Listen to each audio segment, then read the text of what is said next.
বাবা তুমি তো অন্ধ, দেখতে তো পাও না আমার বিয়ের ফুল ফুটে গেছে। আগে আমার না বিয়ে দিয়ে তুমি আগে দিদির বিয়ে দিচ্ছ। তোর দিদি বোবা, কথা বলতে পারে না, ওর বিয়েটা আগে হয়ে যাক মা। হয়ে যাক। ছোট মেয়ে। নমস্কার বেআই মশাই, আপনার মেয়ে কই? আমার ছেলে তো রেডি।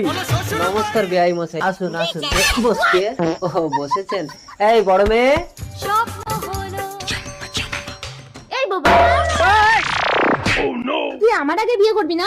তুই এখানে বেহুশ হয়ে পড়ে থাক, ততক্ষণে আমি ওই ছেলেটাকে গিয়ে বিয়ে করে নেব।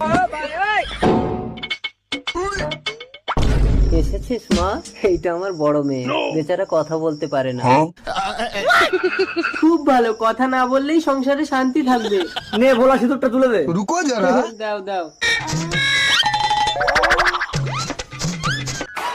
দাঁড়াও, আমি বড়, আগে আমার বিয়ে হবে। বাবা এটা তো বেশি ভালো। বড় মেয়ে, মা তুই কথা বলছিস কি করে? না বাবা, হাতে ঘা দিলে কেউ কখনো চুপ করে থাকে না। এই নাও নাও, সিঁদুরটা তুলে